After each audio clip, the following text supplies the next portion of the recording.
आजकल भारत की higher education में ना एक बहुत बड़ी कश्मकश चल रही है।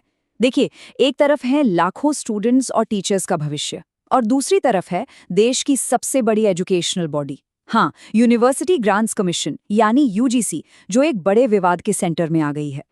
तो चलिए जरा समझते हैं कि ये पूरी उथल-पुथल आखिर है क्या। तो सबसे बड़ा सवाल यही उठता है कि यूजीसी जो ये कदम उठा रही है, वो भारतीय शिक्षा के लिए एक जरूरी सुधार है या फिर ये एक नया संकट पैदा कर रहा है। देखिए, आज हम कोई साइड नहीं लेंगे, बस तथ्यों को देखेंगे, सिक्के के दोनों पहलुओं को समझेंगे ताकि ये पता चले कि आखिर दांव पर लगा क्या है। अच्छा, पूरे मामले को समझने के लिए ना सबसे पहले हमें इसकी जड़ तक जाना होगा। मतलब ये विवाद शुरू कहाँ से हुआ और इसकी वजह क्या है।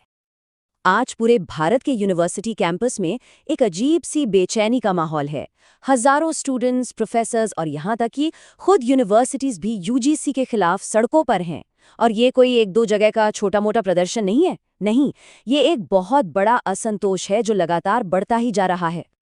लेकिन इस गुस्से को समझने से पहले ना एक कदम पीछे हटकर ये सोचना जरूरी है कि भाई आखिर ये यूजीसी है क्या, इसका असली काम क्या है।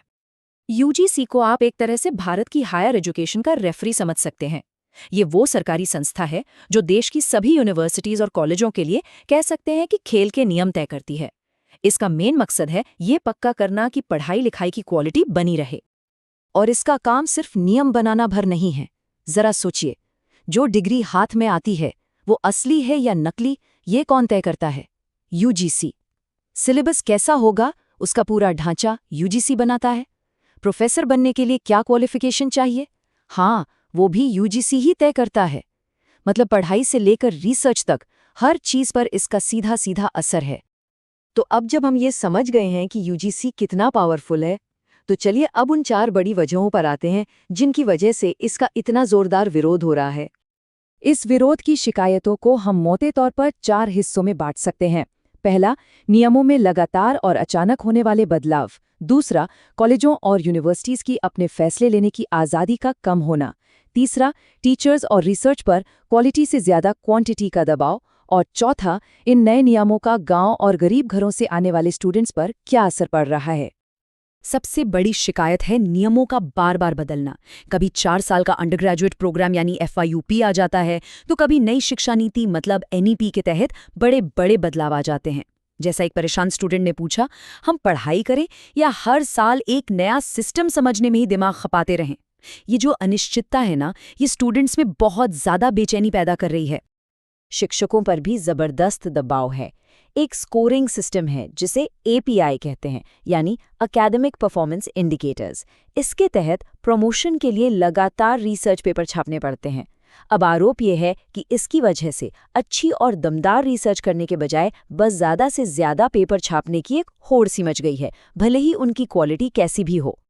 तो इन सब शिकायतों को सुनकर सवाल उठता है, क्या ये विरोध पूरी तरह से जायज़ है या फिर इस कहानी का कोई दूसरा पहलू भी है?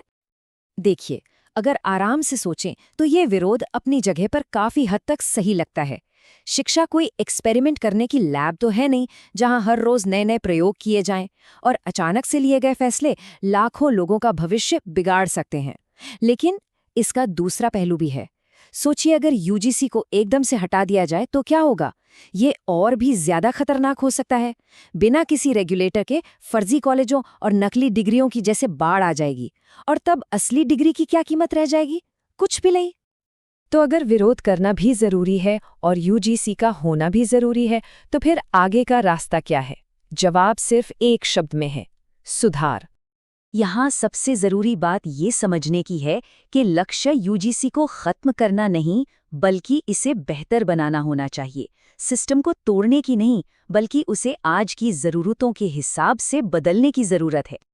तो एक सुधरा हुआ यूजीसी कैसा दिखेगा? वो अपने नियमों में थोड़ी फ्लेक्सिबिलिटी लाएगा, यूनिवर्सिटीज को फैसले लेने की ज्यादा आज़ादी देगा, रिसर्च में नंबरों की जगह क्वालिटी को तवज्जो देगा, और सबसे जरूरी, वो ये पक्का करेगा कि नीतियां समाज के सबसे कमजोर स्टूडेंट्स के हक में हों। हाँ, ये हासिल करना एक चुनौती है, लेकिन अगर ये हो गया ना, तो भारतीय शिक्षा एक बहुत लंबी छलांग लगा सकती है। और इस पूरी बहस में एक बात हमें हमेशा याद रखनी चाहिए, आंखें बंद करके किसी चीज का सपोर्ट करना भी गलत है और आंखें बंद करके किसी चीज का विरोध करना भी उतना ही गलत है।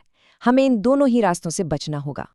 तो सही रास्ता इन 3 शब्दों में छिपा है: सवाल, सुधार और संतुलन।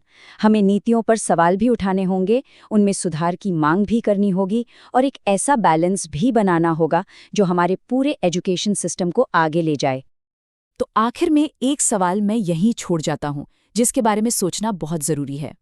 ये पूरी तस्वीर देखने के बाद क्या लगता है, असली रास्ता यूजीसी के इसी सिस्टम को सपोर्ट करने में है या फिर एक ऐसे सुधार की मांग करने में जो गहराई तक जाए और असली बदलाव लाए? क्योंकि इसका जवाब जो भी हो, वही भारत की उच्च शिक्षा का भविष्य तय करेगा।